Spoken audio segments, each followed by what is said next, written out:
They've done a tremendous amount of work. They've been very responsive to the request that the council has made and that the Citizen Advisory Committee has made. Project, I think, has really very well over that period of time. So with that, I will turn it over to the office team.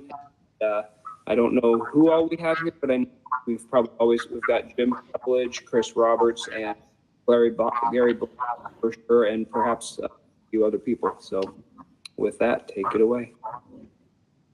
Well, thank you, Jim. Can you all hear me?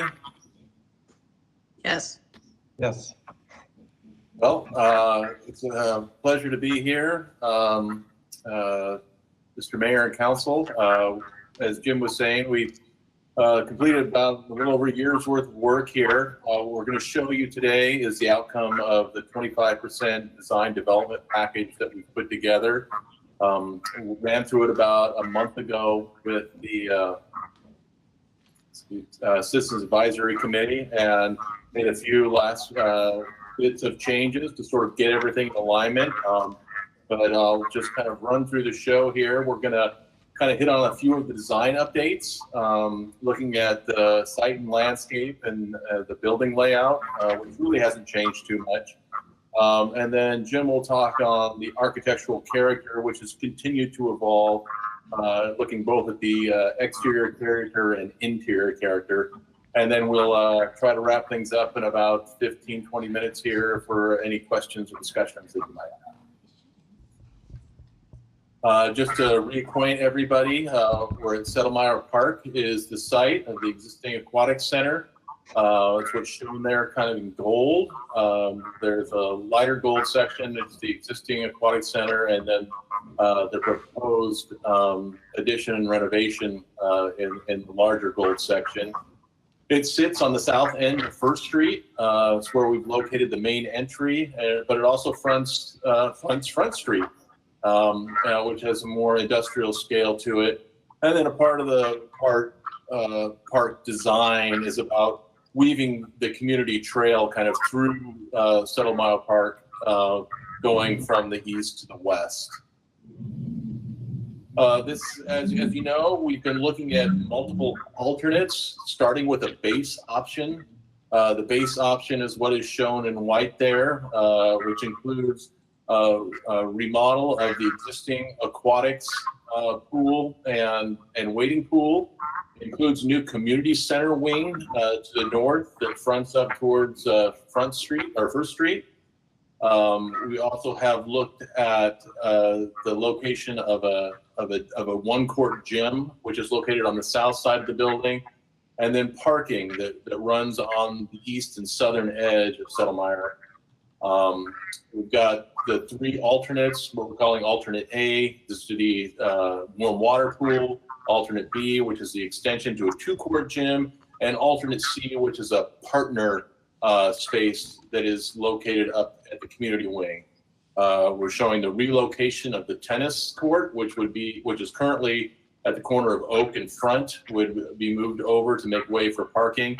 And then we're showing the alternate or future park improvements. This layout shows the full build out option, where we're showing a two-court gym, which would have a running track. We're also showing here the future build out of the futsal and basketball court areas, the relocation of the playground to the south side, and you can see the continuation on the trail on the very south. And one of the things that we've added to this overall site plan is the idea of a potential community garden, which resonated with the Citizens Advisory Committee to sort of bring a community garden aspect onto the park and into the project. This is a view, this is a view from the southeast looking to the northwest. It's an aerial view. We just kind of wanted to show this, just kind of begin to lay out some context. The city would be up to the top of this drawing. You can see First Street coming into the entry.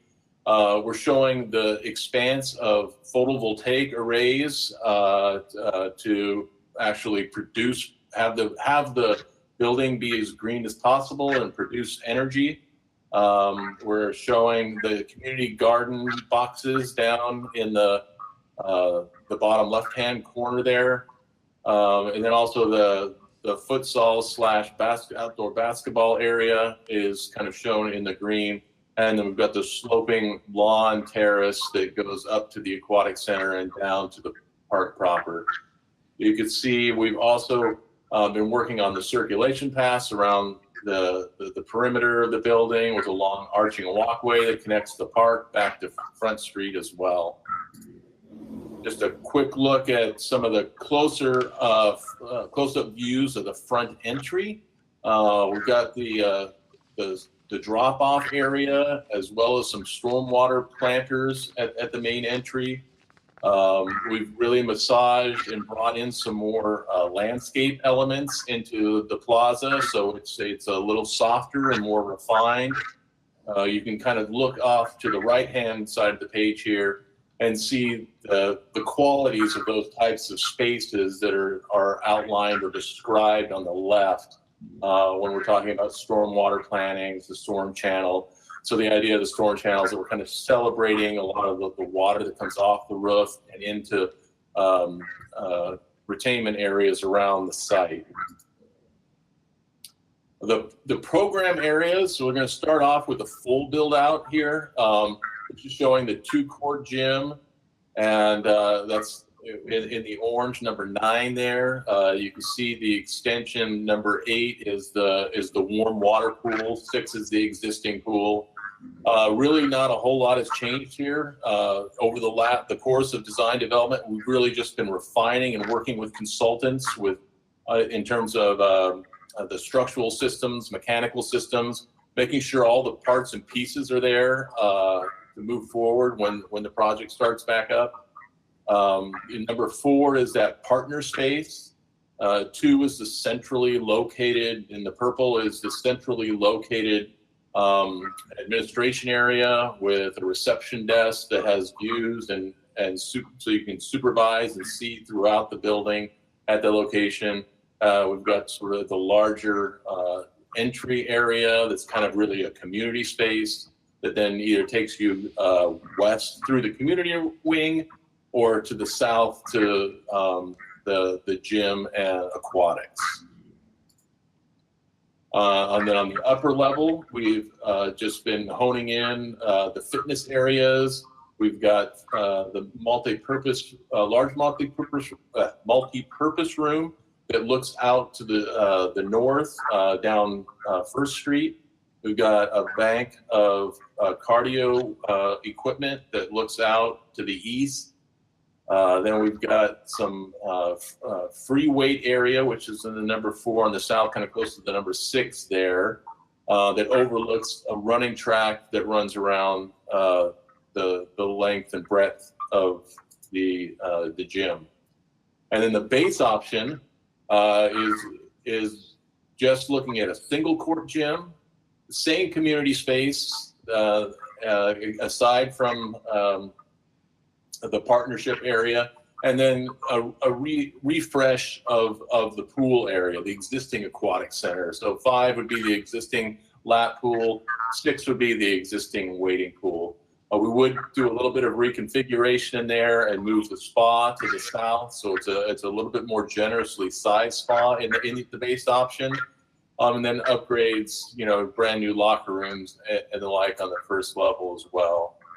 And then on the second level in the base option, it's basically exactly the same as the expanded option. Only difference is we really don't have a running track up there, but you have overlooks and connections both down to the lobby space and to the sports gym to the south. I'll let Jim take off with some of this context work.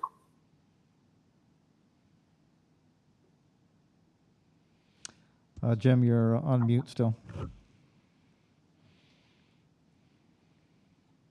Thank you.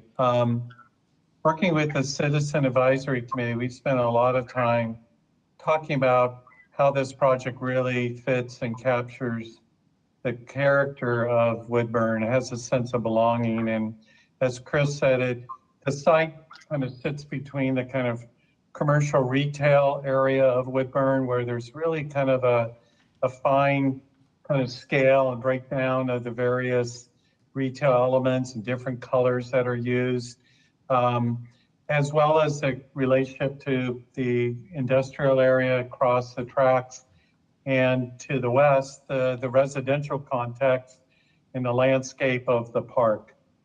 So the idea is to kind of weave all this together and also really reflect the community culture, which is so rich in Woodburn. Obviously, the strong Latino culture, the old Russian culture. There's also the variety of users that we have to really keep in mind too, from the senior population to teens. So this needs to be a place that really welcomes everyone and also has the opportunity to integrate art, bring in local artists, and really become a place of celebration of Woodburn. So this is a view from the approach and the terminus of First Street. It's really a prominent building and site in terms of being that south terminus and gateway to the park. And we spent quite a bit of time recently with the Citizens Advisory Group talking about this kind of infill material that's shown in blue, being the color that for the committee really represents Woodburn from many perspectives. And the idea that that color would have energy and vibrancy to it and have kind of a variety of a mix of colors, almost a large scale mosaic and character. There's the lower volume to the left, to the right, that is the community room. And then the fitness and group exercise room is the area that's on the second floor, and it extends out to become a covered porch and entry. And as Chris described in the floor plans or the site plan, there's a variety of kind of seating terraces that lead up to the entrance of the building. The next view is from the east. And as we all know, the building's kind of lifted up about 4 feet as it is currently. And the idea is to create a real welcoming set of stairs. There's also ramp access up. And next to the stairs, creating a kind of platform seating area. So it's kind of a hangout while you're waiting to be picked up, or just that kind of welcoming sense of terrace. There's also the use of wood that's brought to the outside. You'll see more of it on the interior, but that warmth of wood we thought was really important to kind of mark the entry and bring into the human scale experience. Going around the building towards the south, showing the gymnasium volume that has the larger infill of the blue panels, and then the more horizontal volume to the left is where the aquatics warm water pool addition's located. And it sits up high. Currently, that's sort of a retaining wall there.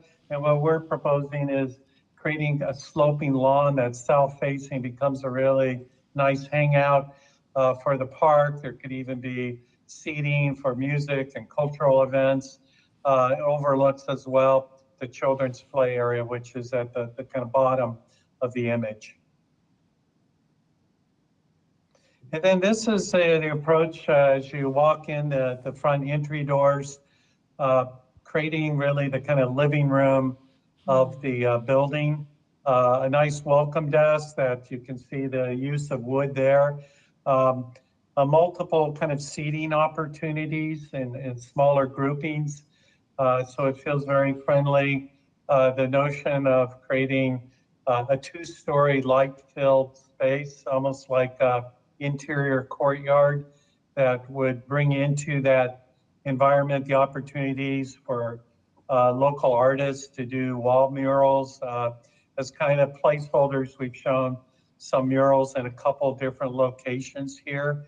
The use of this kind of yellow orange color that's also quite prominent both we've seen in the landscape, as well as the old Russian color palette and the Latino palette. So bringing together the kind of the blue and the yellow orange color as being kind of this palette that we're using for the building.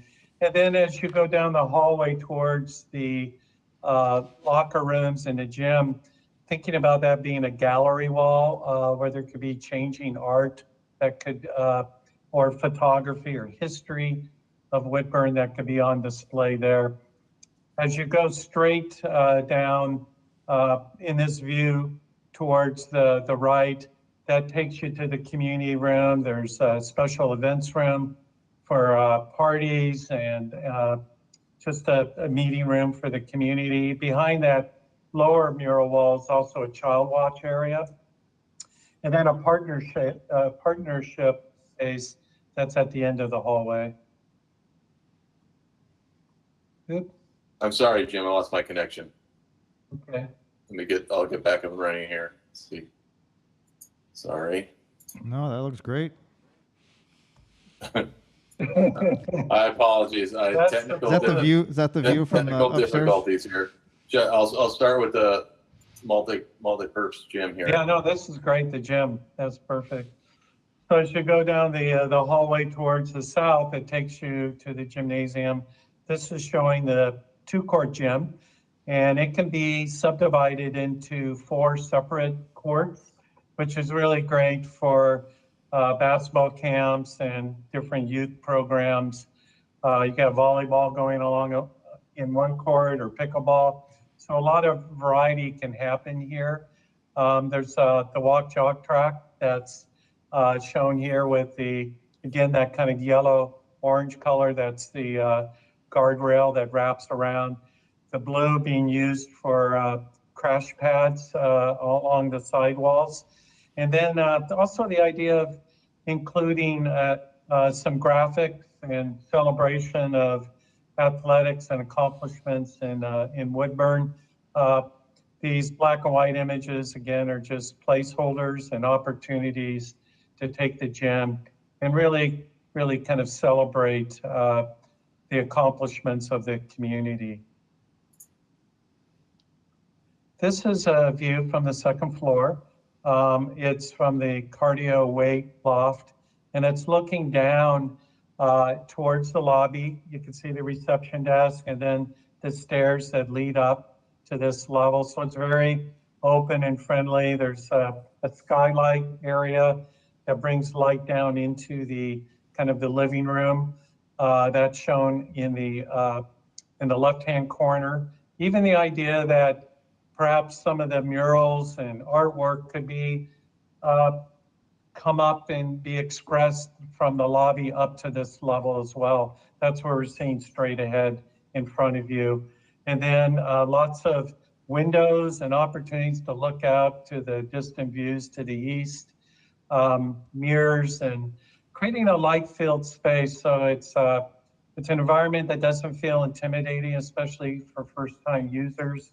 And it's a place that everyone feels comfortable being in. This is a view of a view from the warm water addition. It shows the kind of shaped curvilinear shape of the pool, and it has a 0 depth entry that allows. It's great for children, but just anyone really for easy access. It's accessible to everyone. In that, off of that 0 depth entry, there would be a play area for children. There's going to be a current area that's shown kind of further towards the west. A larger body of water that can be used for group exercise, even a rock climbing wall that's really kind of a fun feature for teens. Along with that type of feature, there's a larger slide, tube slide, that is shown where currently the warm water wading pool is located. And what we've done is bumped up the ceiling there so you can look down into that space from the group exercise rooms and the cardio weight area. And within that higher volume, now we're able to create a little more vertical height to be able to create a water slide that is really exciting and captures the youth and really anyone who is interested in a bit of a thrill. And then that comes down into a run-out runnel. So what it does is preserve all of the lap pool space for exercise and competitive swimming. The deck is sized so we can also have spectator seating as well. And then we're integrating some wood ceiling structure into both the lifted up volume where the water slide is, as well as the ceiling over the warm water pool, bringing some warmth and character to that space. And so just going back to the kind of what we had been working on back at Schematic Designs, we talked about, we have this base plan and we have this full build out. And so what this is showing is sort of those direct and indirect construction costs for both those options. Now the full build out, there are in-betweens here, we've always talked about, and we are still set up for like these areas that are highlighted in the terracotta color, that those have individual prices attached to them. And so we're still in the next phase would be able to say what is the correct level of cost. Is it a full build out? Is it just a base plan? Is it a build out that is just the pool, or is it a build out that's just the gymnasium or just the partner space? Basically any combination. This is sort of a menu to select from. And so, our base option, which would be the single court gym, a refresh of the existing pool and all the community center, that's where we're at this $32.8 million. That would be the total project cost. That would include construction and all the indirect costs. The full build out is $46.3 million. And that again, total project costs, everything, that's basically your all-in number. And then we had Ken Ballard take another look as we finalized the 25% design development package of what the operational costs would be, or the impacts of these various programs. And because it's not a solid program, where there's still potential places, we've got a range or there's potential spaces or programs.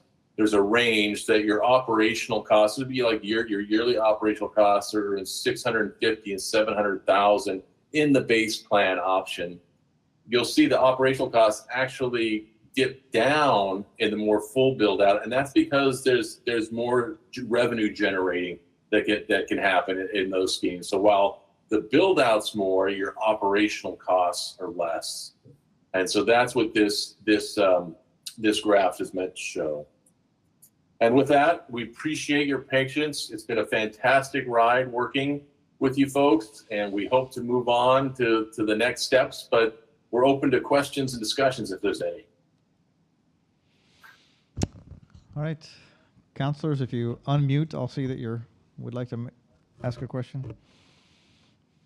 Councilor Carney? Yes, I have two questions. The first is pretty elementary. If you're going to put it in a community garden, I imagine you're going to plumb it for water. Yes, yeah. So we had kind of put that in, and we would definitely be plumbing for water. We'd probably also be looking at maybe some small shed type facility to house all the equipment and rakes, et cetera, that would need to be there. So it's kind of a placeholder right now, and it would be something we really want to develop further as we move along. Okay, second question. I got the impression that in the full build out, the pool area is going to be the central focus, and then the pool will not be a closed system with its own air conditioning and air moving equipment. Rather, the the humidity from the pool is going to be able to be transmittable throughout the whole of the center. Do I understand that correctly? I'll take that, Jim, if it's okay. You don't understand that correctly. No offense. It is a separate system. So in the way we've got it set up right now, we would reuse the existing pool system, and we would add a second system if we were to go with the two pool scenario. There would be a second system added. That would all be closed within the pool. So like there is entry and exit out into the rest of the center, but those all have closed doors, and so they don't basically actually multiple closed doors to mitigate any air transfer going out. So it's a closed loop system in that the pool HVAC is just for the pool, and then there's a separate system that's set aside to take care of the rest of the air conditioning or the conditioning, heating, or cooling throughout the rest of the building. So there are two separate systems running those areas. That's very good. Thank you very much. Other questions? Any counselor would like to ask a question? Just press unmute and I'll see your green microphone.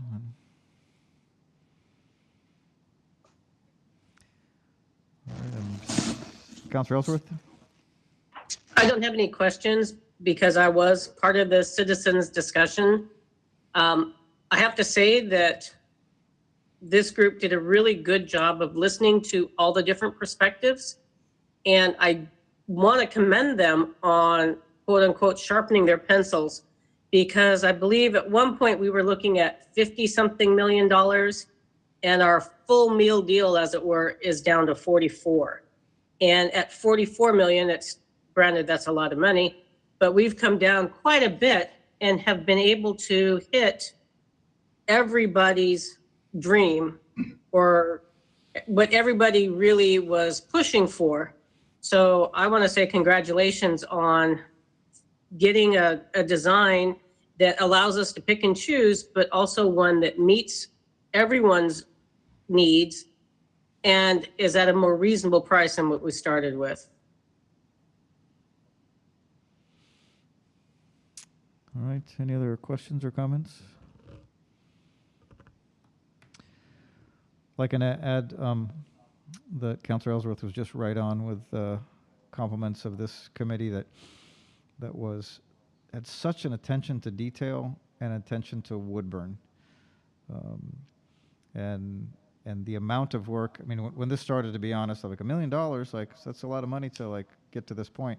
But it was well worth it, well worth every penny, because this is such a well-grounded plan in not only taking the input from the committee that was involved, but also just really thinking through what would work best from Woodburn, from the colors to the outside to the murals to the spaces to anyway. Just my hats off to all of you for being so thoughtful about that and putting so much time into this effort.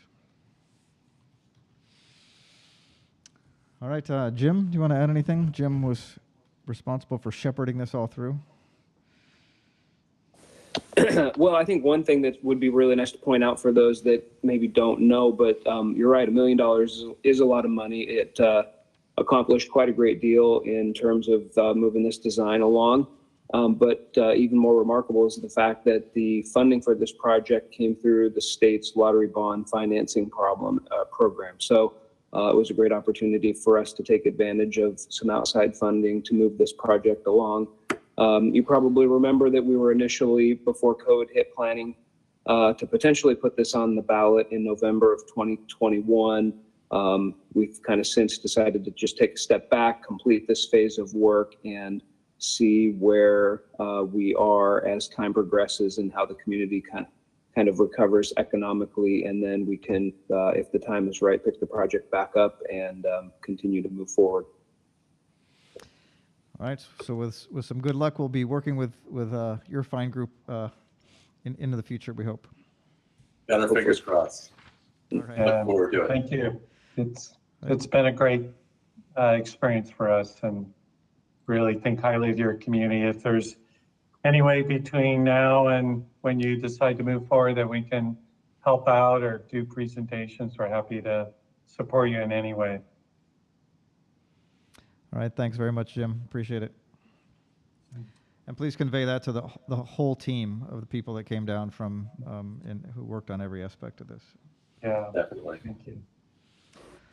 All righty. We are going to move. We have 2 recipients of the Mary Tennant Award and a presentation about that. Thank you, Mr. Mayor. The Mary Tennant Award for Excellence in Service was established after Woodburn's longtime serving city recorder, Mary Tennant, who retired from Woodburn after setting a high standard for public service. It is the highest recognition the city offers employees that are committed through the course of their career to serving our community. And it's not a recognition that the city hands out very often. And it's really intended to recognize those people who are behind the scenes that make our community function and work and oftentimes go unnoticed. And so, Mr. Mayor and city councilors, I'm really pleased tonight to tell you that we have 2 recipients this year of the Mary Tennant Award for Excellence of Service. Rose Reeder. Rose is here. Rose, can you wave so everybody can see Rose waving? And then we have Gerald Leinbach. Gerald, you're there, wave. So Rose was hired at the city in 2001. And she became interested in being a dispatcher for our dispatch program in 2009.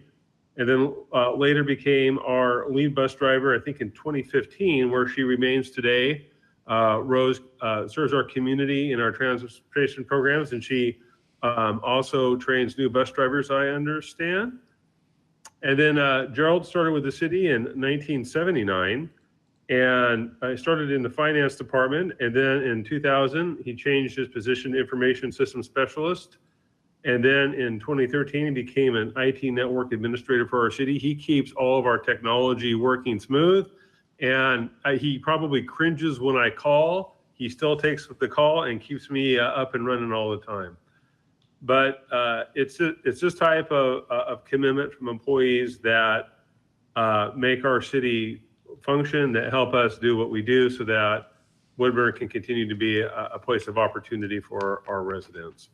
And so, Mr. Mayor, I would just like to take this moment and just thank Rose and Gerald for their years of service and their excellence to Woodburn, and the role that they played in helping us complete our mission and to serve the people in our community. It's because of people like Rose and Gerald that Woodburn is a good place to live and work. So thank you very much. All right, you're getting lots of clapping. If you can't hear it. Yes, I saw Councilor Schaub was clapping. Because we're all here, but Heather was I'll be clapping. Steve. Councilor Yeah. Carney. And Meg's doing the waving thing. Good job with that. So. All right, well, congratulations to you both. Next, we have our COVID-19 update.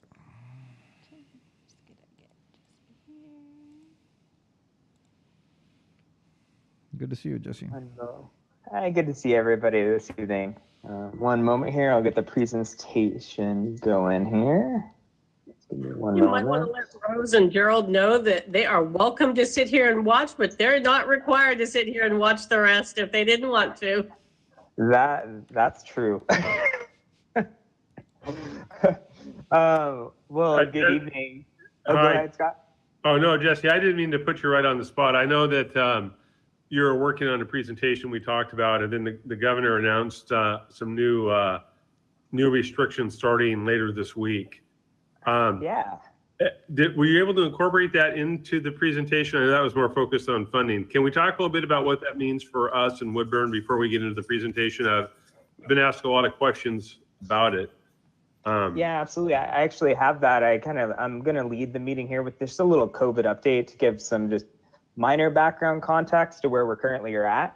And I was going to loop that portion in there. So Okay, very good. I know that just kind of came up quick, so thank you. yeah, it did. It was a classic Friday mic drop. So Well, thank you, Council and Mayor Swenson.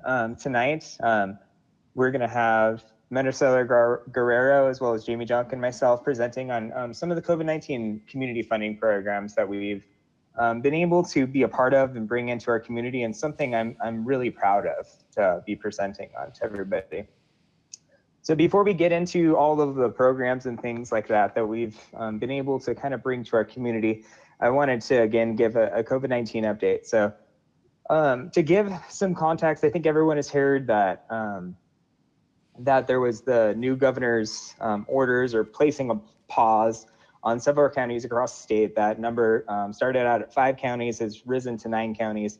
And this pause is really, it's kind of rolling back some of the limitations. So limiting social gatherings from 10 down to 6. So social gatherings are considered those in-home kind of items. And some of the reason for that is because a lot of the spread we're seeing currently is within social gatherings. You know, people, we're not seeing it as much in restaurants currently in all the meetings I'm part of, but it's, you know, someone goes to a friend's house one night and they hit a few friends throughout the week, and they might be bringing it home from sporadic spread, which is they're just catching COVID out in the community. It's so rampant right now. And then they're bringing it into their households and spreading it. And then they're going to a friend's house for, you know, they're asymptomatic and they go to lunch or something like that. And it's been really exponential in the growth lately. So that is one side that they've put on there. They've moved in-person indoor gatherings, which are like bowling alleys, gyms, entertainment spaces down to 50 persons, restaurants as well down to 50 persons.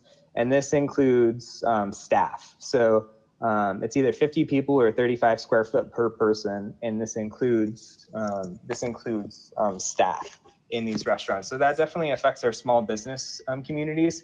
These restrictions aren't tied to our faith-based communities yet at this time.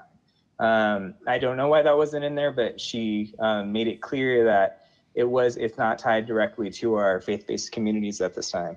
And it can be frustrating, I think, for the community to see this and see a step backward, but I really want to put in context where we're at in COVID numbers just for Marion County alone.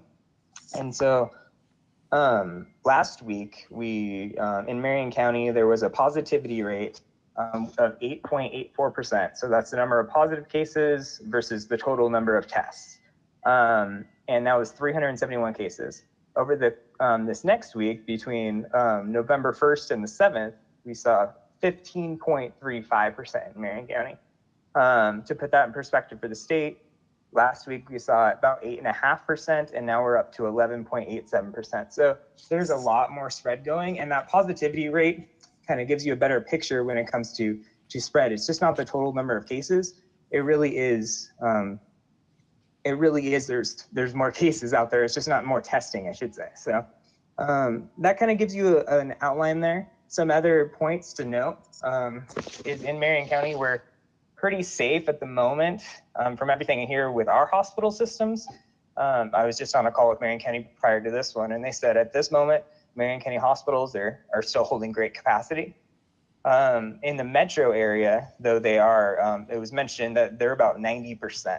And so with spillover coming into other communities and things like that, I think that is something to be aware of. It's not a problem yet, but with the number of cases we've seen, it's just something to put on the radar. So that being said, I think people are really trying their best. A lot of COVID-19 fatigue at times. A lot of, I miss grandma, I miss grandpa. I think we all do. It's just, this pause is really meant to slow this, because if you know anything about epidemiology, once you get up into these bigger numbers, you know, it multiplies very, very quickly. And we just want to be very cautious and safe with this. So that being said, I'm going to roll into some of the amazing programs and things that we've been able to put in place or be a part of within our community to offer support. And so I'm going to turn over this next piece. This is kind of the list of different programs we're going to go through. And I'm going to turn it over to Jamie Junk to speak a little bit about our business assistance program. And there's plenty, I'll have questions at the end for everybody as well. So.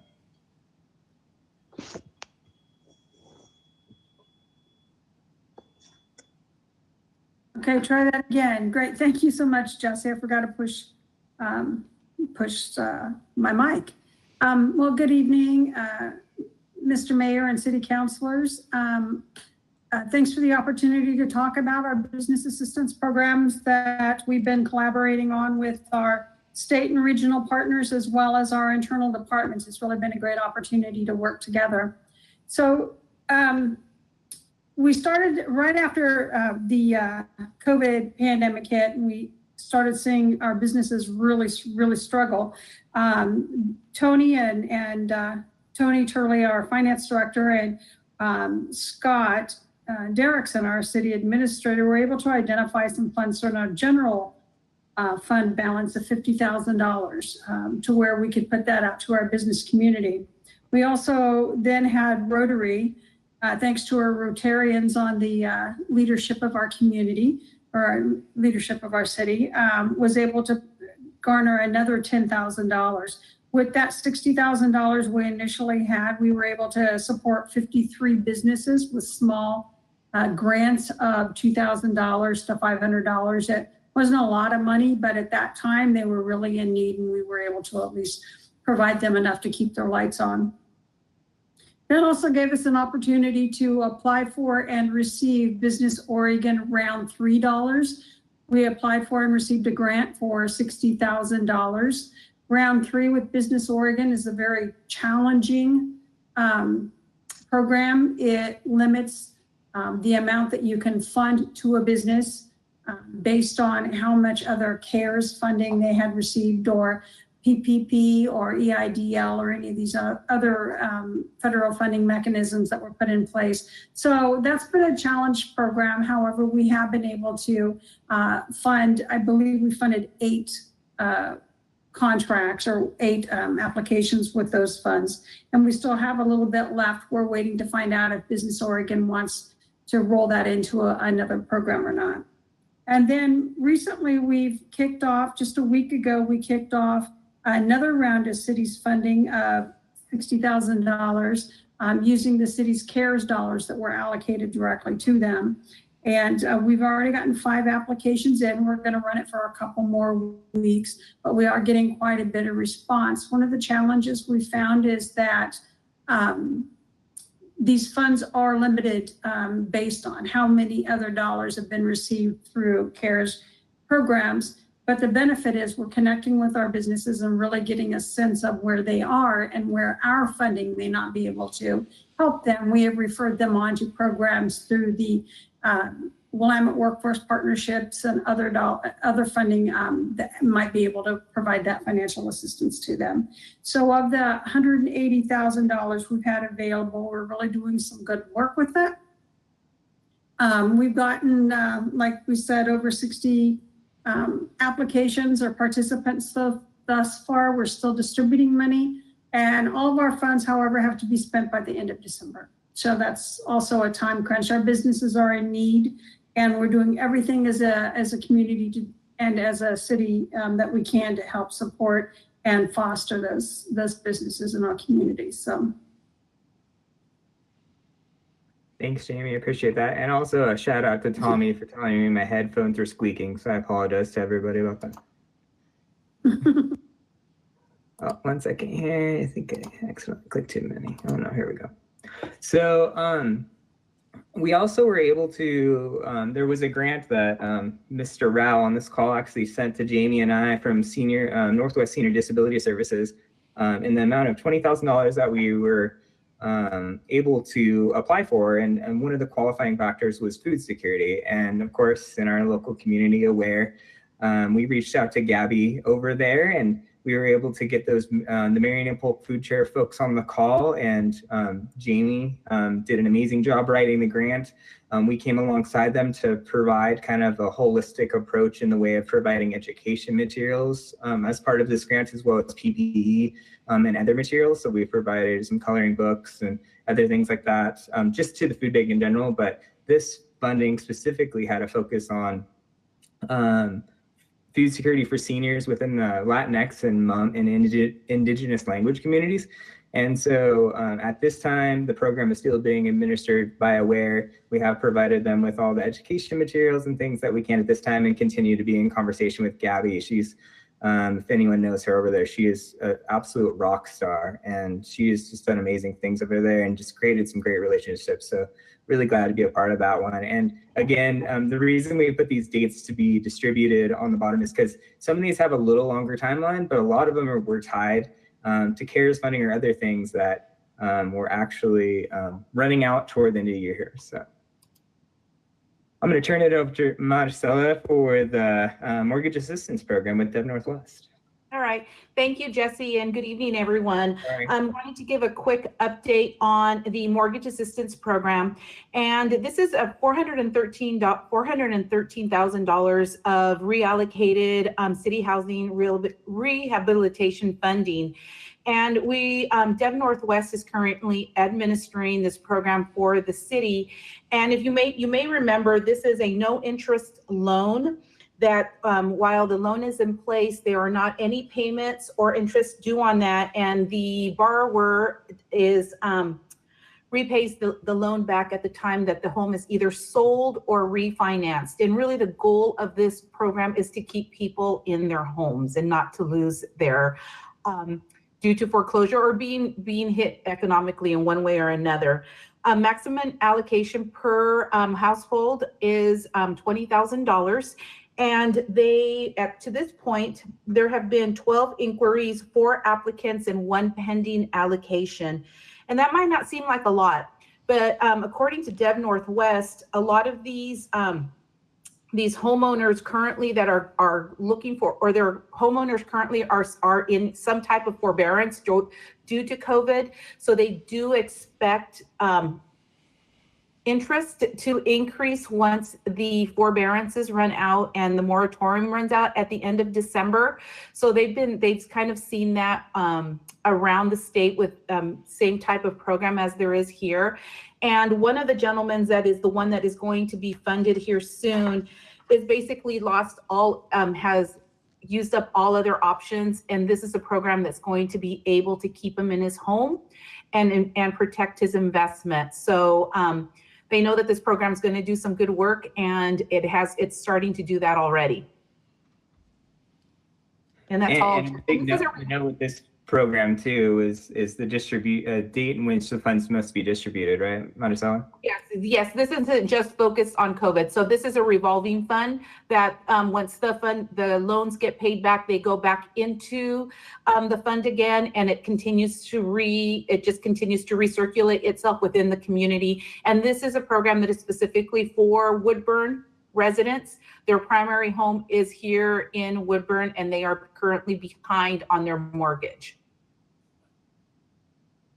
Perfect. And that's it, yes. Perfect.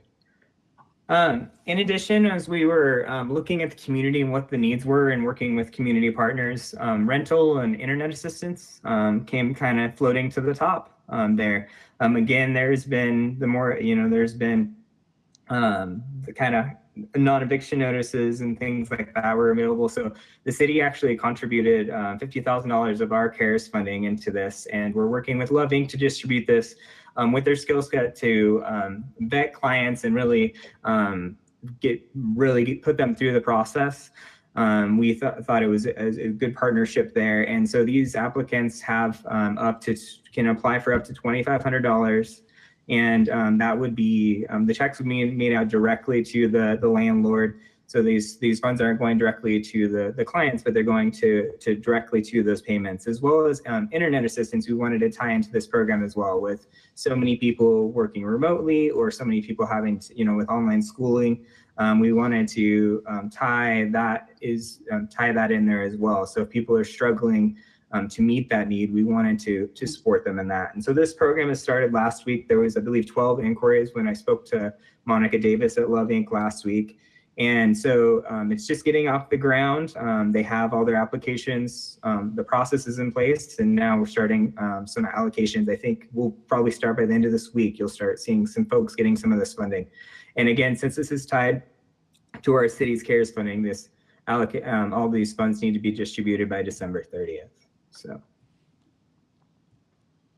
In addition, we were actually able to partner with Love Inc. and work with them on a lot of the CARES funds or a lot of the funding that was coming available for COVID-19 was tied to nonprofits and community-based organizations. And that's why you see us working with people like Aware, Woodburn Downtown Association, who you'll see later, Love Inc., to find groups within our community that have this skill set and help them kind of through the grant process if we're able, if we have the capacity, and then come alongside them the best we can. And so they've actually received $225,000. That's been split between two different grants. There was a Marion County grant, which they received in the amount of $150,000, and then $75,000 that was allocated from Oregon Health Authority. And so we, on this slide, we show community funds available. There is some admin costs that are going to be going into people helping administer these funds, but $155,000 of those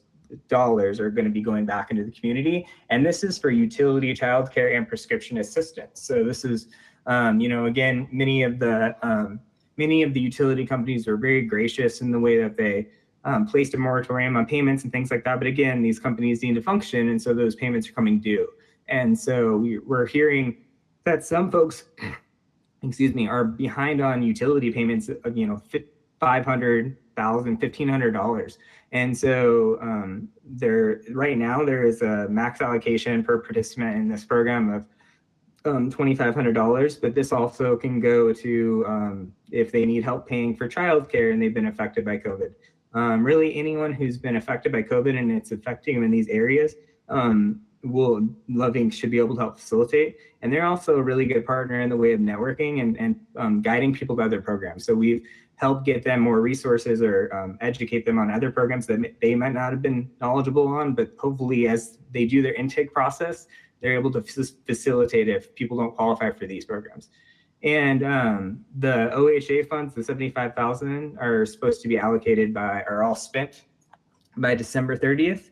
But the Marion County funds are actually good through June 30th. So we're really happy to see some of these funds are long-term and a little longer lasting, because we know COVID's not going to go away December 30th. So next, we worked with the Woodburn Downtown Association to apply for another nonprofit grant. And so this again was, you had to be a nonprofit CBO to be able to get these funds. And so we worked with our local downtown, Woodburn Downtown Association to get sneeze guards, which were plastic shields for like front desk areas, about 3 feet wide, probably actually about 3 feet wide, about 4 feet tall, that would sit on countertops for front desk areas and things like that. Facial coverings, social distancing or physical distancing monitors, similar to what you've seen in City Hall if you've gone in, as well as personal hand sanitizers, the mini bottles to give out to our local businesses. And we've worked with about 20 of the businesses to get those items out. And then we also, the initial grant was in the amount of about $50,000, and we received a second round of funding for an additional 45. And so we're actually working with 2 local Russian fabric store owners, as well as some Russian seamstresses, to make more culturally relevant facial coverings and get that education and things out there. So we're working with them, and they're beautiful, up to CDC guideline masks, but they might have an overlay over the 2 layers of fabric that are required, but they'll have maybe an overlay of lace or something like that, or more culturally relevant fabrics, things like that. So we're getting buy-in from all aspects of our communities.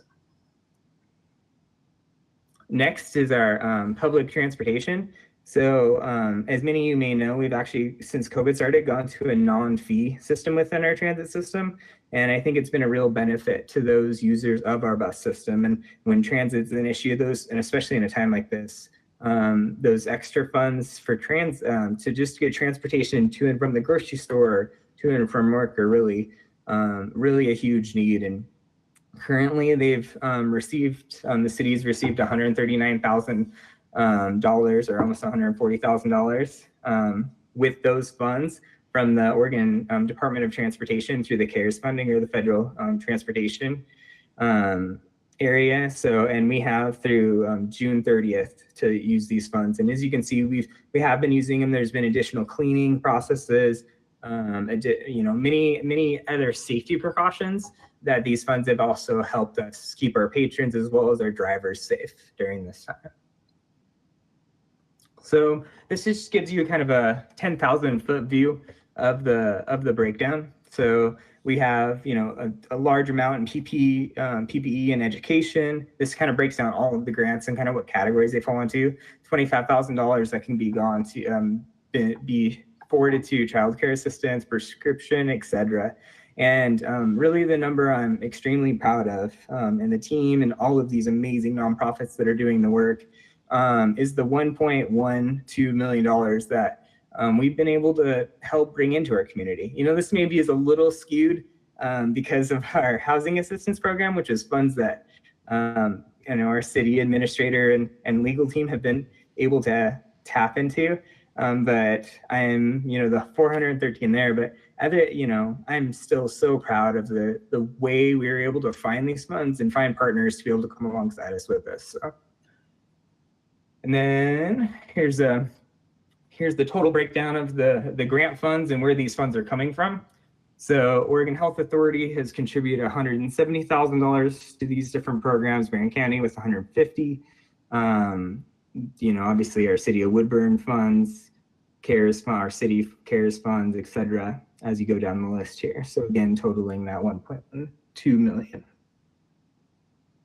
And then I wanted to, you know, we have all these programs and it's great to have programs, but if you're not getting them out to the community, it doesn't do you much good. So this is an overall, you know, an overall aspect or a look at how much outreach and marketing we've done throughout the pandemic. And this is really what the team that Scott built and that I've been fortunate to kind of lead have been really busy on in the education and outreach piece. And so we've put out a lot of materials, as you can see, almost 500,000 pieces. And this is a rough estimate because radio is hard to quantify and things like that. But Monticello with the radio station, you know, we have Irene who's doing Russian radio, mailers.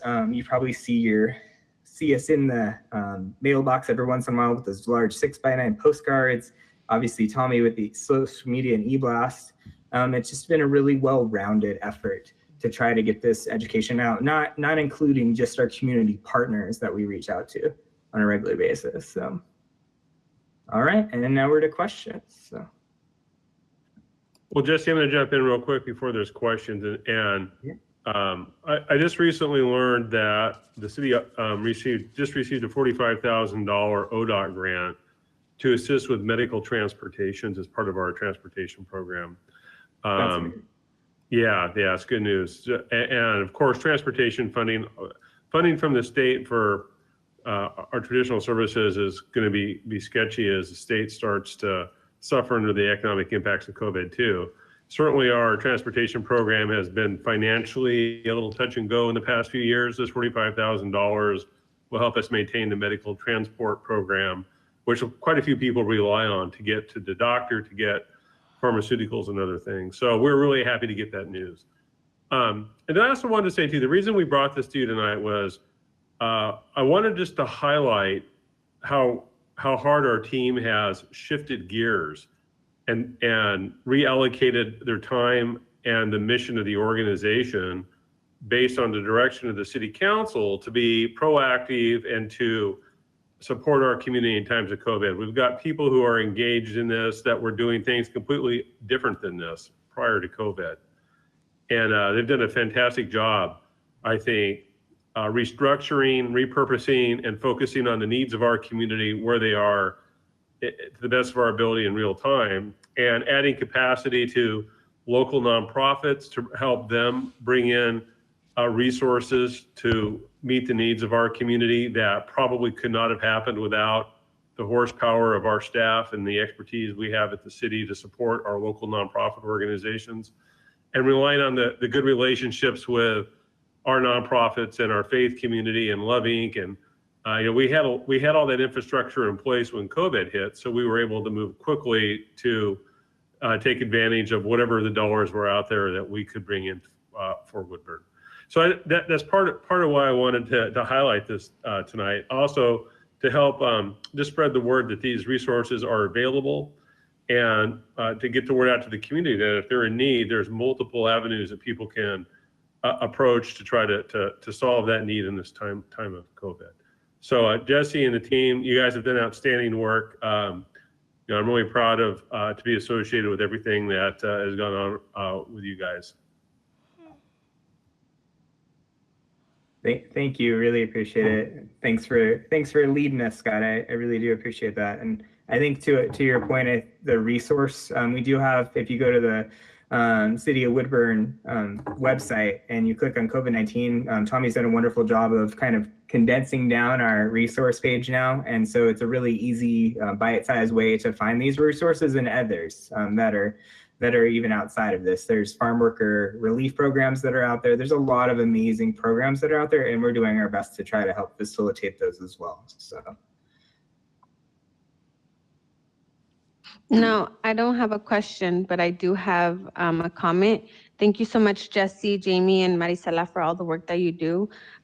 Jesse, I know we've been on meetings together, so I really do appreciate you bringing forward to all of that information. And Marisela, definitely reaching out for anything that that is needed in the community. So thank you, all three of you, for all the work that you do. Thank you very much. Councilor Well Cron?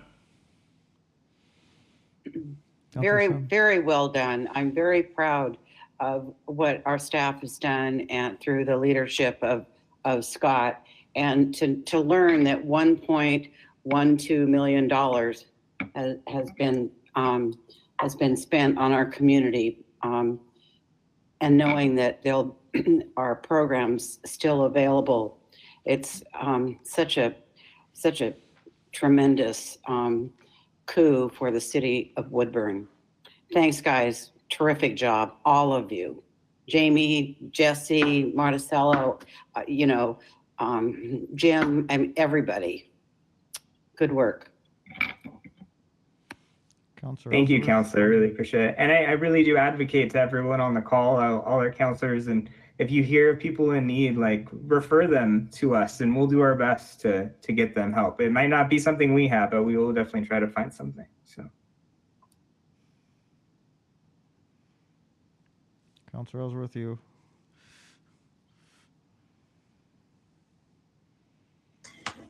I was just nodding in appreciation of everything that they did. And I appreciate Scott's recognition that as a council a few years ago, we said we want a proactive team, and he went out and built a proactive team. And I'm grateful that he did that in advance, because it did put us in a much better position as a city to be able to respond to the needs of our citizens. Scott's leadership has been very helpful with making sure that we have the budget and the funding to do this. But also, we said, go find some creative ways to make this happen. And the whole team has found creative ways to make a lot of great things happen in Woodburn. So thank you for listening, and thank you for following up on it, Scott. You've got a great team with you. All right, anyone else? I can only add that I get lots of emails about all these subjects from different places, and I see Maricela's name at the bottom of one, and Jesse's on another, and Jamie's on a different one, whether it's chamber or the emailings I get from Pecun and that world. So I know that you're really contributing to all those to get out the word. I do. I know we always are doing the positive thing here, but I was on a call just at 5 o'clock with the governor, with the mayors of the counties that are in pause, and it's a somber note.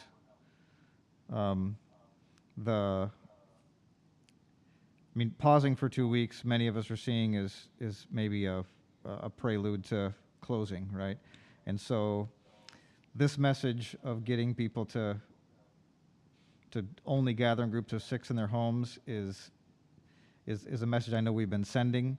But my question is, with this particular one, Jesse, as you circle back to your intro to this, we're like in a place where we have a couple weeks to really get that message to people to stop congregating in social situations, and how are we poised to do that with our different communication pieces, in a short amount of time so that we can, I mean, the governor was pleading with all the cities and county mayors and county commissioners, like, this is the time, right?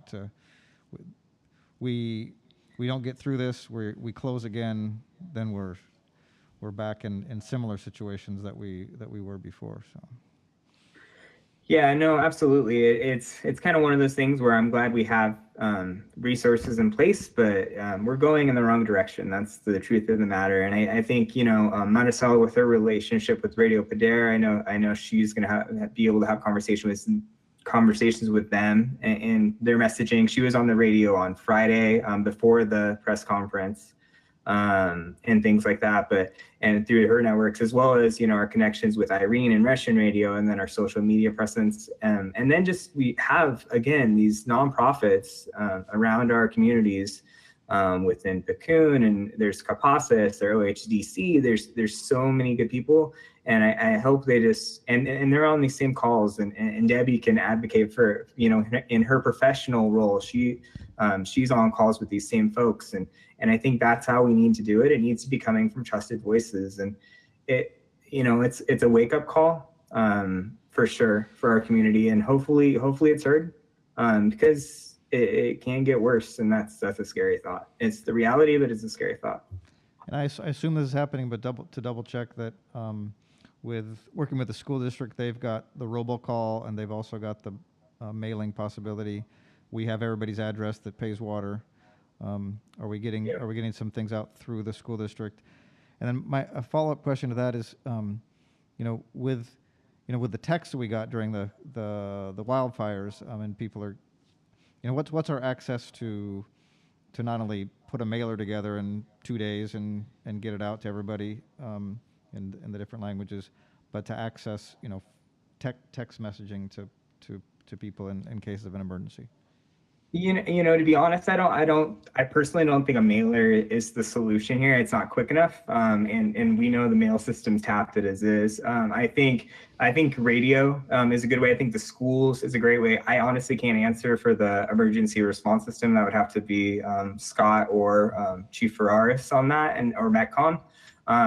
And I don't know if that's a viable use of that or not. But I think your point about the schools and their email lists, we very frequently reach out to Ginger up at North Marion or the superintendent in Jervis. So reaching out past our city borders to do this is very valid, and just making sure that they have the messaging. We partnered with them on other items and help them get materials and things. So that's a great source of information, and we'll just continue to knock on as many facets of this as we can. So.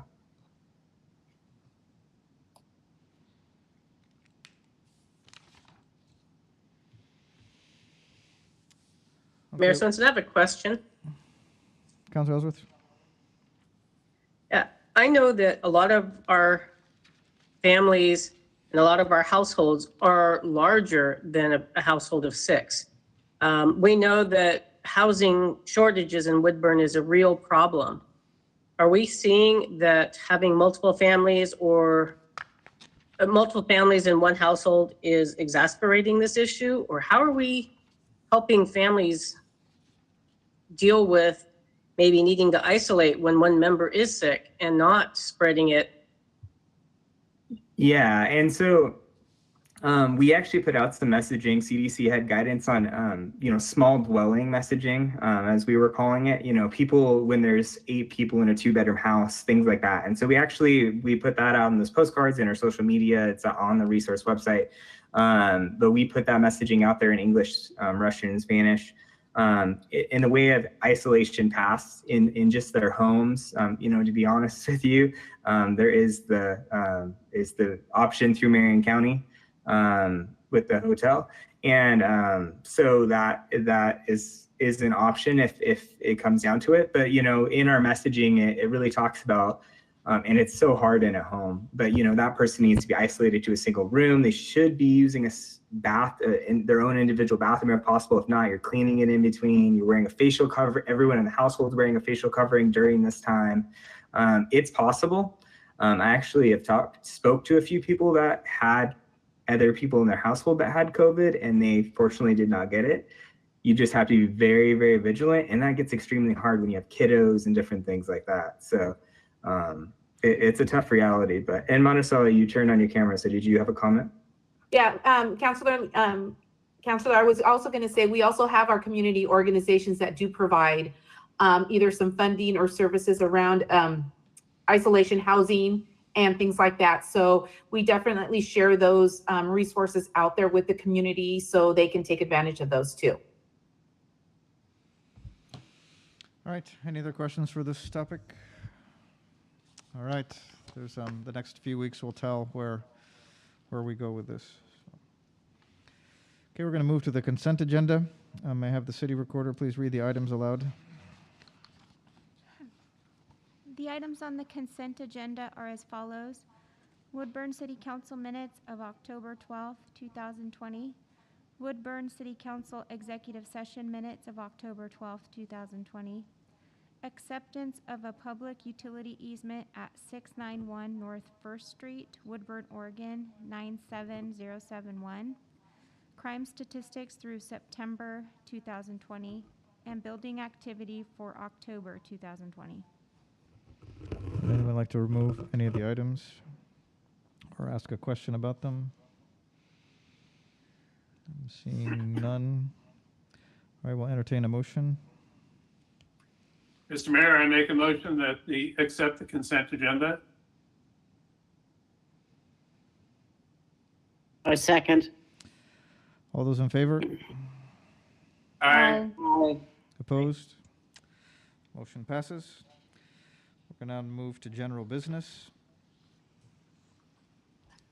Mr. Mayor, I'd like to introduce Council Bill number 3137.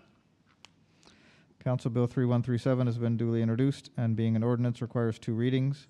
May we please have the first reading by title only if there's no objection? Council Bill number 3137, an ordinance providing for the management of utility services within the city and access to and use of the city's rights of way. We've got our first reading of Council Bill 3137. May we now have our second reading, again by title only if there's no objection? Council Bill number 3137, an ordinance providing for the management of utility services within the city and access to and use of the city's rights of way. Do we have a staff report?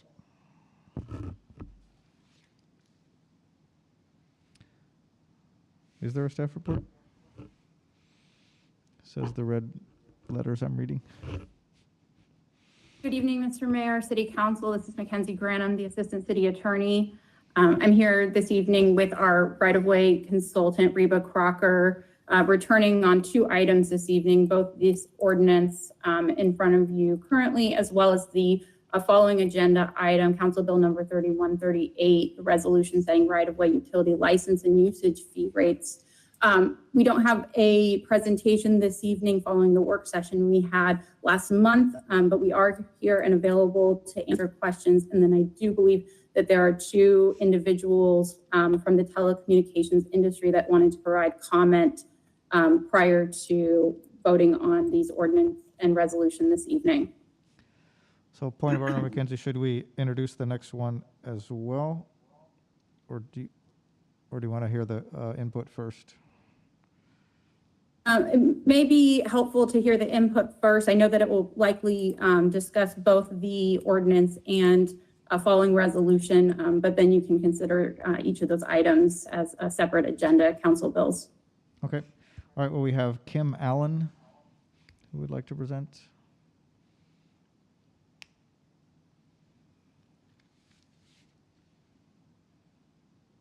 Good evening, Mr. Mayor and council members.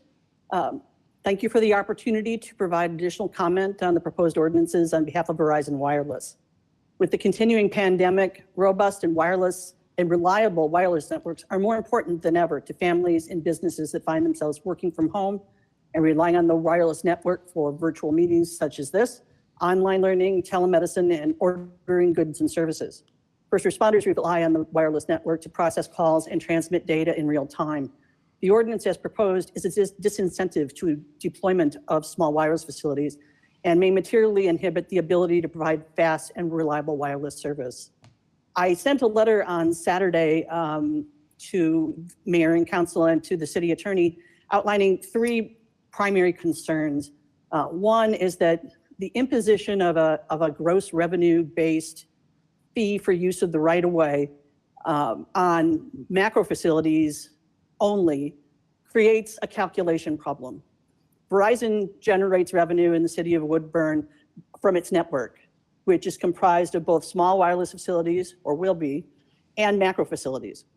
Under the FCC order in 2019, the FCC said that any fees imposed on small wireless facilities have to be cost-based, not based on gross revenue. So your fee schedule does indicate that small wireless facilities will be $270 an hour, or $270 a piece, which is the FCC safe harbor rate. However, we cannot tease those costs out and attribute revenue to one source or the other. So we have a problem with that, just structurally. Additionally, I provided you with a lot of case law indicating that supporting our position, Verizon neither owns nor uses macro facilities in the right-of-way to provide communication services in Woodburn. And the courts have found that unless a telecommunications company physically impacts the right-of-way by installing, modifying, or removing telecommunications lines and facilities, it's not using the right-of-way within the meaning of Section 253C of the Telecom Act. And the county, this was a county in this particular case, may not charge it as a franchise fee.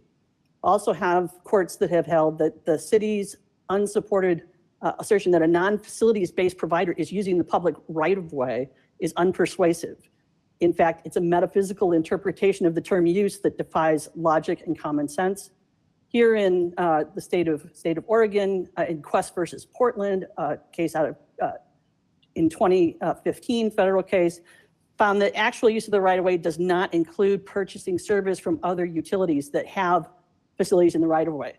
As you will recall, I think that the right-of-way consultant has indicated that use of power and fiber that runs through the right-of-way, which we are customers of those utility providers, that would constitute the use of the right-of-way that would trigger a right-of-way use fee annually. This simply isn't supported by case law, and so we're asking that you amend the proposed ordinance to exempt providers who have no facilities in the right-of-way from the imposition of the right-of-way use fee. And with that, I'll take any questions, and thank you so much for your time. All right, thank you, Kim. And we have Ken Lyons.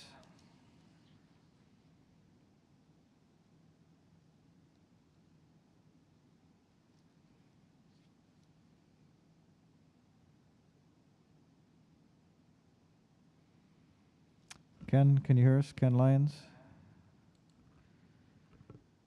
There we go. Can you hear me? Yeah, we can hear you now.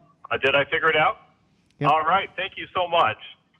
Good evening, Mayor and City Council members. I'm here on behalf of AT&T to object to the fee structure in Council Bill 3137 and 3138. As you know, AT&T provided a letter on August 11th stating its objections to the proposed fee structure. Please note that the very next day, the Ninth Circuit actually ruled to uphold the FCC order that had been discussed extensively with Council.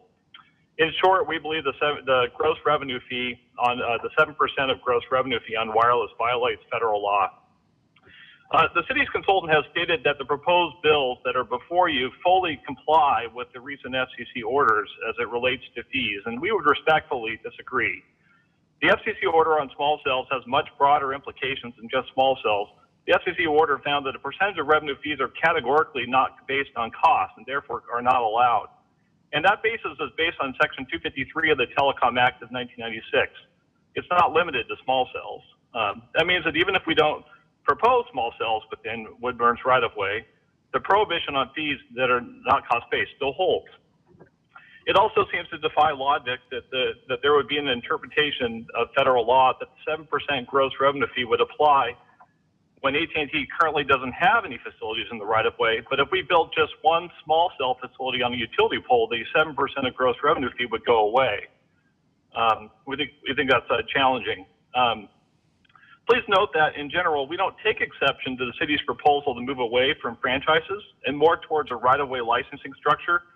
AT&T has many other right-of-way licenses with other cities, and we agree with the city's consultant that such a code structure is much simpler to apply for and can reduce the barriers to deploying needed infrastructure. However, very few cities have interpreted their codes such that a percentage of gross revenue would apply.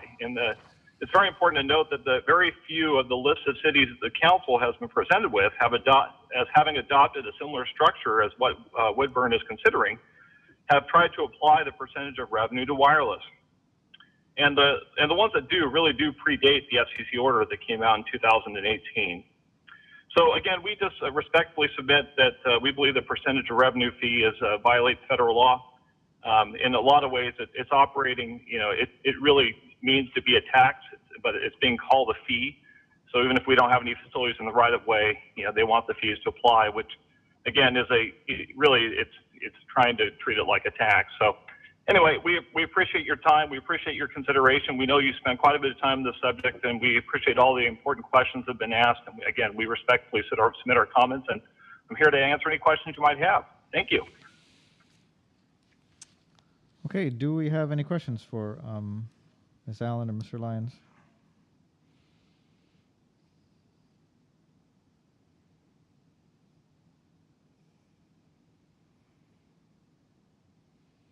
All right, it does not appear so.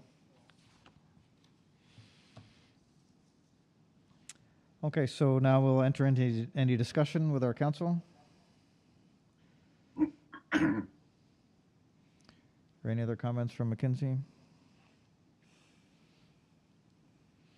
I don't have any specific comments. I did just want to revisit if Reba Crocker, would you not mind just revisiting the calculation of fees for the gross revenue in relation to the small cell fee and how that might be applied if this ordinance is adopted in the corresponding fee schedule?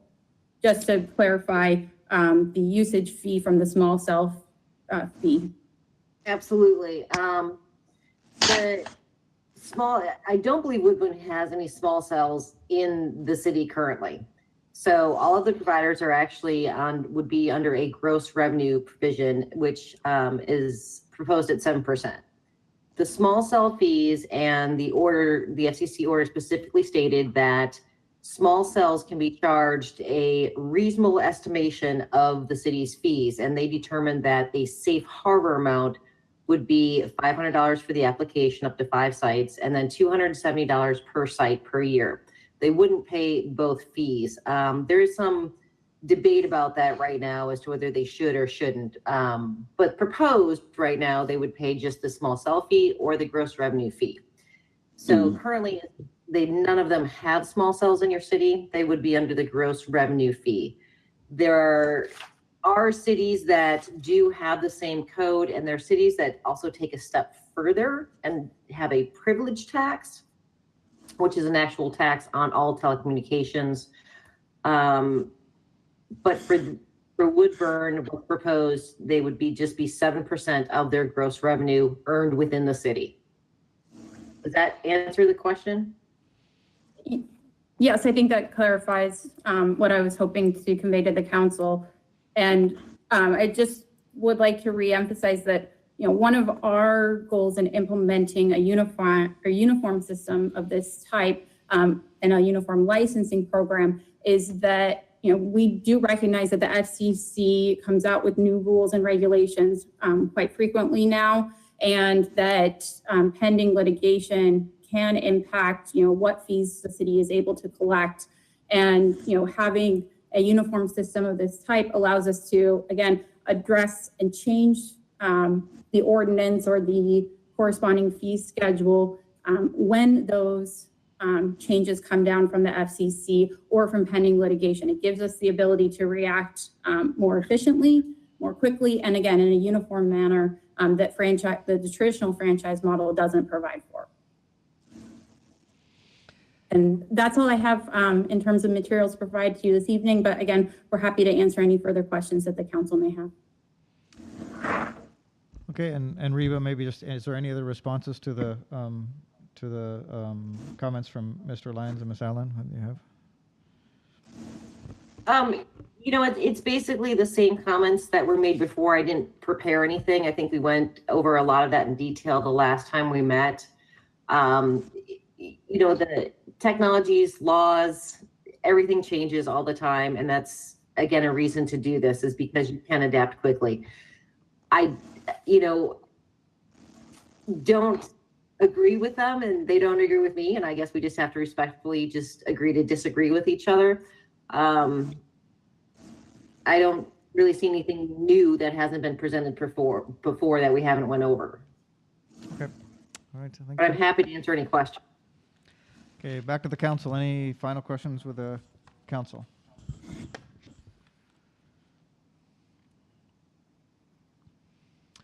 Okay, then we'll move to a roll call vote. Counselor Cabrales, Yes. Counselor Schaub,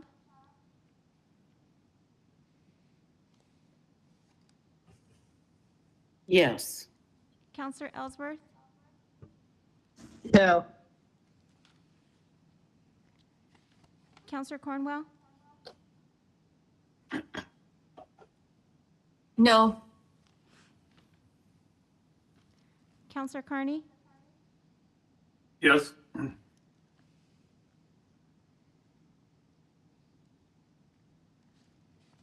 okay, so it's 3-2. Motion passes 3-2. Actually, it has to come back, I believe, Oh. since it wasn't unanimous. So this, I think Bob's gonna. Mr. Mayor, a point of order. Thank The you. recorder's corrected. It does have to come on your next agenda for a second reading because the charter requires that one. It's a split vote on an ordinance. And here, it's passed the first vote, but you have a split vote. So you need to put it on the next agenda for a second time. okay, thank you, Heather, and thank you, Bob. You're welcome. Okay, our next item is Council Bill number 3138. Mr. Madam Mayor, Mayor, I'm sorry, Mr. Mayor. Yes. I'm sorry, Council President. I would also suggest to maybe the consultant and McKinsey have a position on this also, but your second matter is a resolution. It's based on an enabling ordinance, which you haven't enacted yet. So I would think that you probably would want to take your second vote on the enabling ordinance at your next meeting, and then after that, also put the resolution on the same agenda. You follow what I'm saying? Because your enabling ordinance hasn't passed yet, so you need the authority of the enabling ordinance prior to enacting the resolution. So I would defer your action on that. Okay, makes sense. all right. Okay, then we will move to Council Bill 3140. Mr. Mayor, I'd like to introduce Council Bill number 3140. Council Bill 3140 has been duly introduced and it is a resolution and as such requires one reading. And may we please have the reading by title only if there's no objection. Council Bill number 3140, a resolution adopting the updated Woodburn Transit System Title VI program. All right, is there a staff report? This is Jim Rao, and Mel Gregg, I think, is here as well. She participated in putting this item together. This is a Title VI plan that the city is required to adopt and update every 3 years, and it's essentially based off of the 1964 Civil Rights Act that prevents discrimination on all of the required protected classes. And it requires to us because it applies to us because we are the recipient of federal funds that fund our transit program through the FTA. So this is you saw before a few years ago, and periodically new requirements come into play, and so we make minor updates to the plan. And in this case, there were a couple of really minor updates, and so a pretty routine item. Happy to take any questions, and maybe Mel has something additional to add. Mel, would you like to say a word? Actually, now I'm looking and I don't see her here. Okay. All right, any questions or discussion?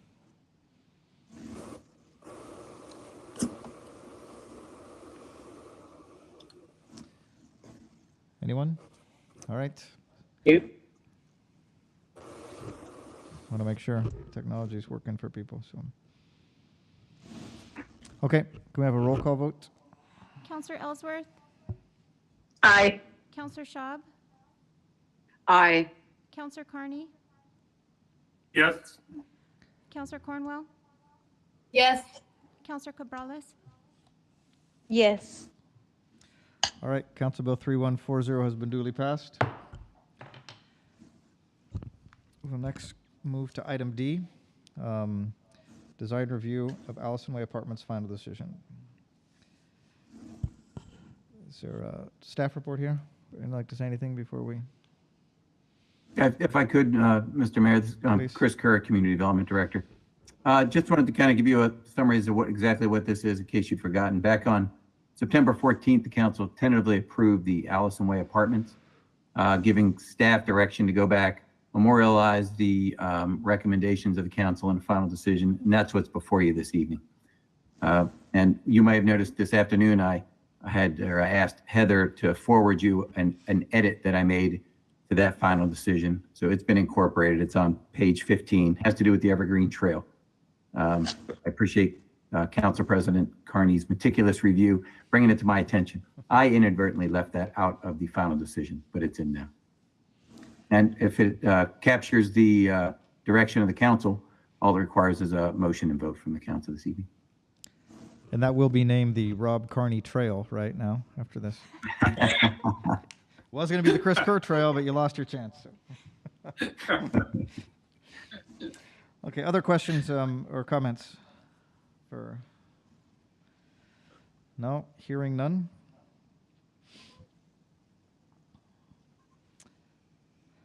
Okay, this requires a motion and a second.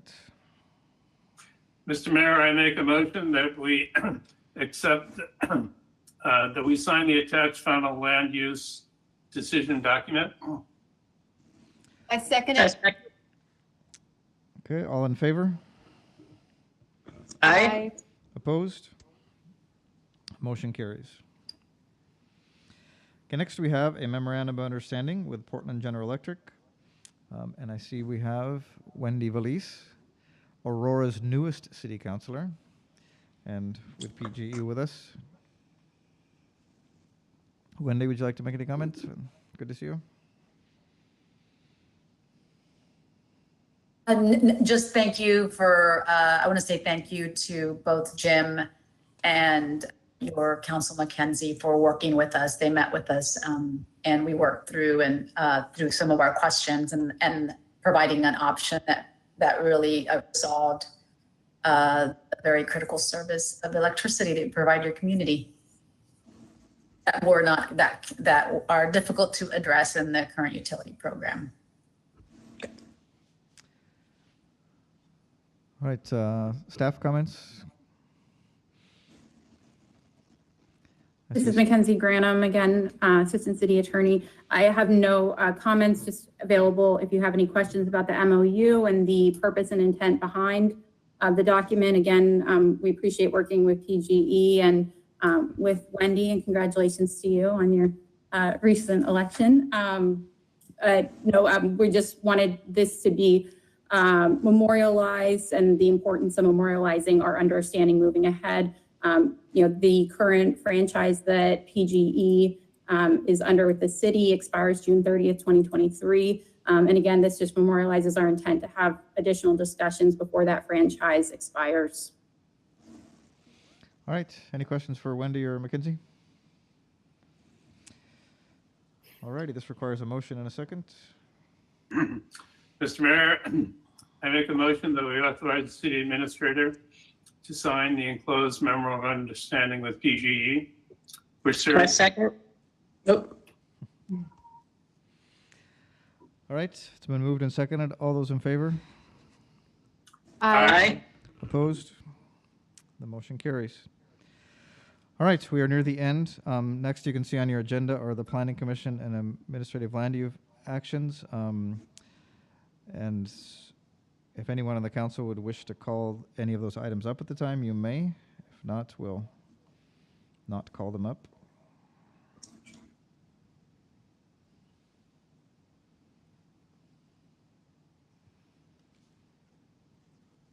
All right, seeing none, we will move to the city administrator's report.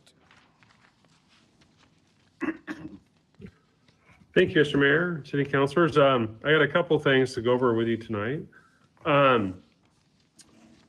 The first one I think has to do with our police chief. Jim has announced his retirement from the city of Woodburn, where he's going to, I think, probably go take advantage of new opportunities and well-deserved R&R.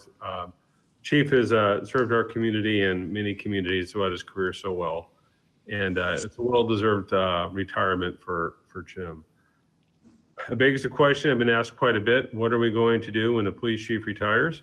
And I've been thinking a lot about it. I guess for one thing, the date certain for Chief's departure will probably be sometime around February. Chief and I are trying to negotiate February of which year.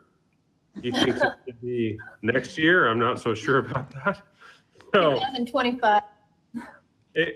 that's just kind of along my lines, but no, it's Chief has earned the right to retire. He's had quite a career. We're lucky that we've had him for the time we've had him. I've learned so much from Chief. You know, it's going to be hard to find somebody to fill these shoes. But I've been thinking a lot about it, and the good news for Woodburn is that we have tremendous depth and capacity within our police department's command staff. And that gives us opportunity to take the time we need to develop a process suitable for the needs of our community and our police department. So I don't particularly feel in a rush to try to find a new police chief. I'm envisioning a process similar to what we did with Chief, with a community input component, some outreach. We want to talk to our partners. We want to talk to our various community members. I think there will be a role for counselors to participate as we have in the past in terms of selection. And I might use a professional recruiter to help us with this effort, or I might not. I haven't quite decided yet. It's going to be a heavy lift, though. Hiring a police chief is one of the most important decisions a city administrator or a city manager can make. It's a big deal for a community, and it's not the process is not to be taken lightly. It's also a very difficult environment for recruiting police chiefs right now. I'm under no illusion that this is going to be simple or easy, but we are up to the challenge, and we'll be tasked with bringing a leader on board that will pick up the baton and continue to carry it forward the way Jim has and the way Scott did. I'm happy for Chief.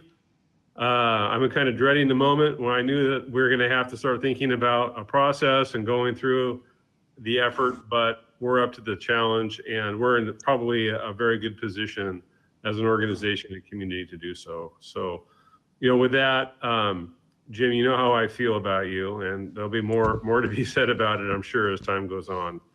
But congratulations to you, and thank you for everything you've done for the community, for the police department, and for me. Chief, try to follow that. Now, Chief has announced his retirement, and we'll talk more about process next year and as a process shapes up.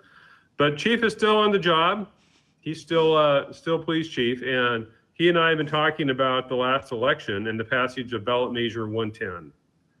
And it was a concern to us. I know Chief worked on opposition to measure 110 through the Police Chiefs Association, which he's president of. So he speaks for all of Oregon police chiefs on these types of matters. But we're particularly concerned about it because of how it will impact Woodburn specifically.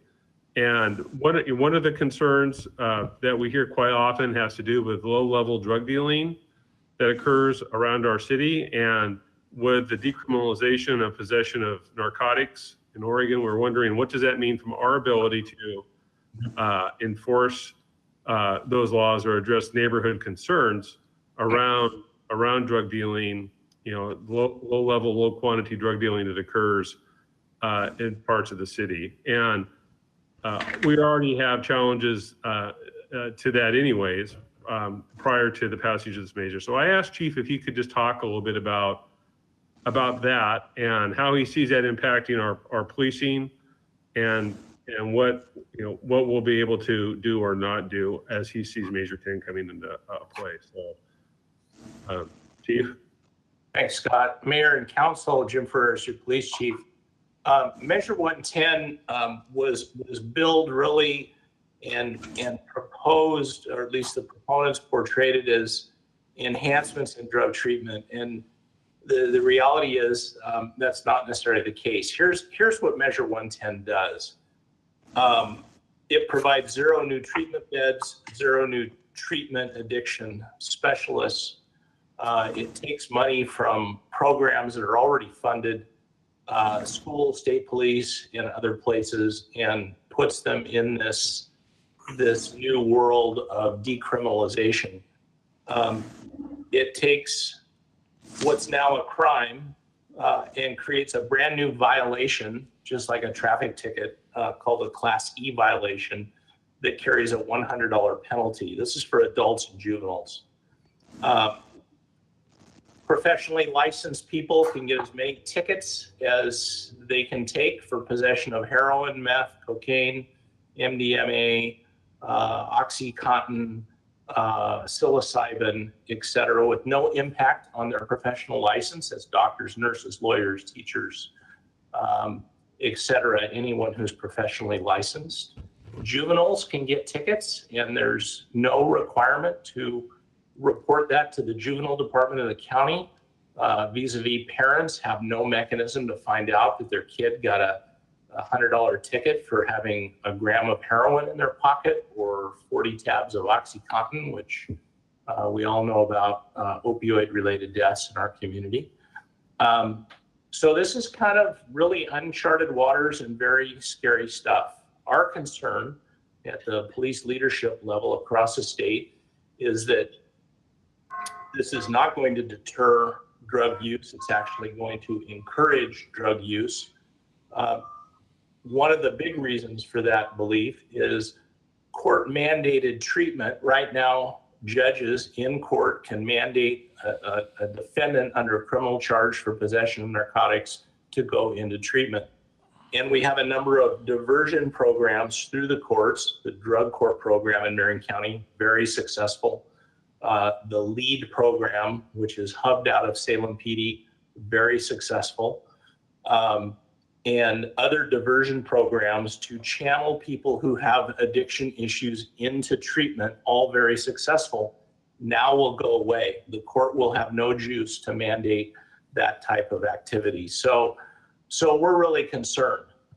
We're hoping that down the road we can convince legislators that a legislative fix is in order, and that perhaps we could restore some of those mandates that are now lost as a result of this, at least to give some teeth back to our judges in court to be able to navigate these waters. We don't know what it's going to do impact-wise because it's so uncharted. We're the first state in the country to go down this road, and quite frankly, I'm concerned as a law enforcement professional that it's going to enhance drug use, which will cause an increase in property crime.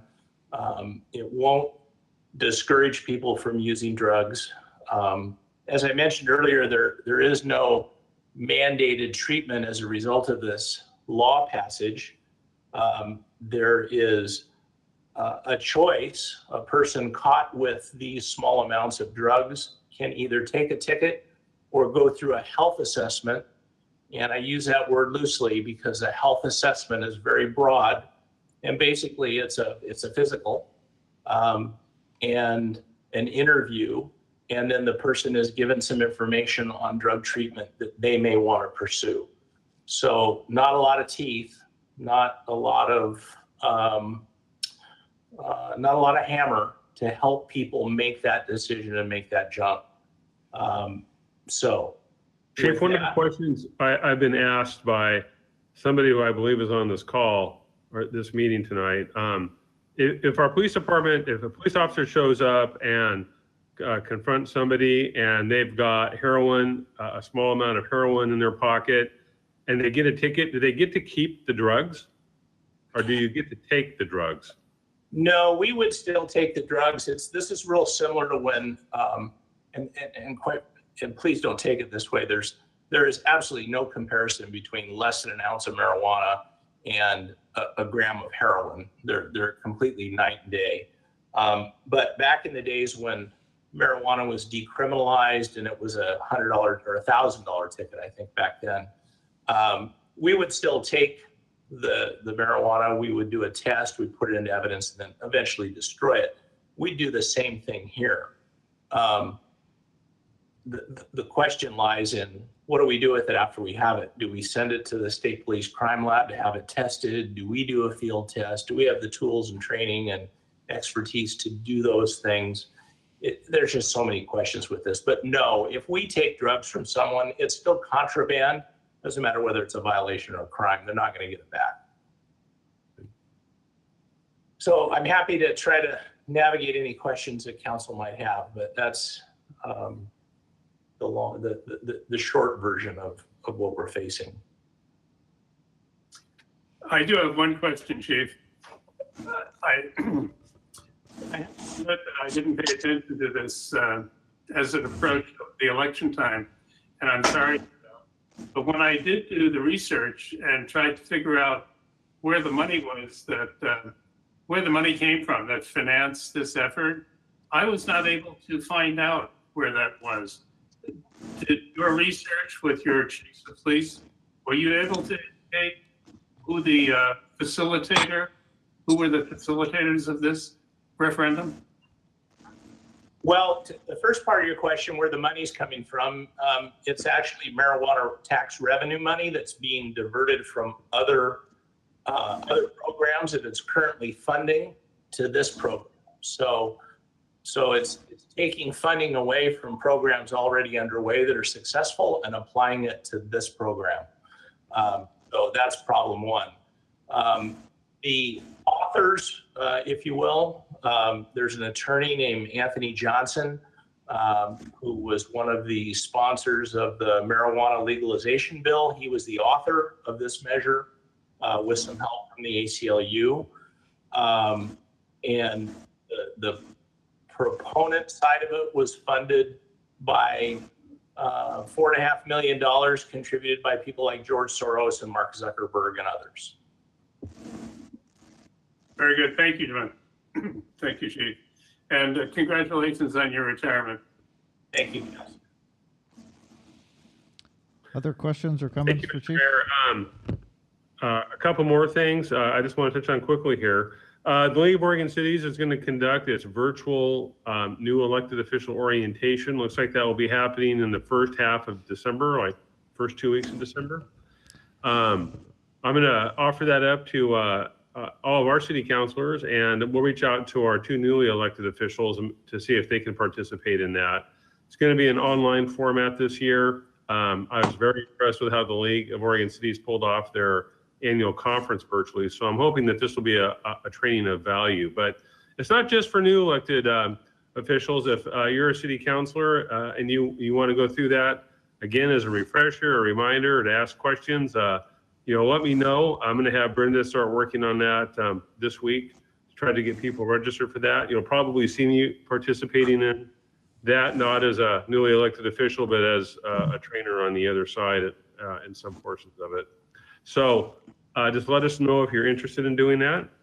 And then finally, Mr. Mayor, given the vote tonight on the utility licensing program, I've talked with staff since then, and we were wondering if the council would be willing to hold a second city council meeting on the 23rd of this month to reconsider those those 2 ordinances and implementing documents so that we don't get into the new year and sort of have to go through it again with elected officials that weren't here for any of the prior workshops. That works for me. Maybe we can ask the council now if there are any objections that anyone cannot make the 23rd.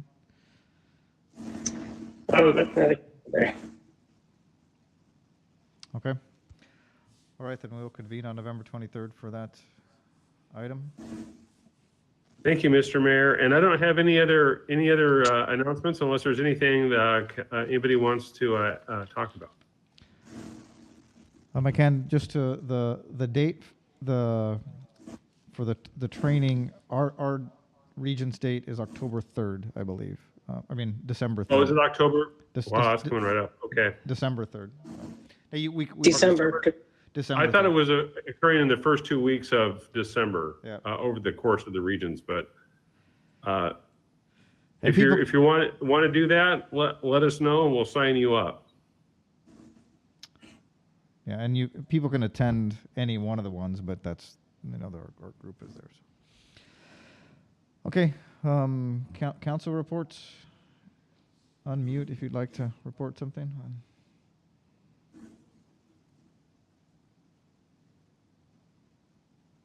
I have nothing to report, Mr. Mayor. Anyone else?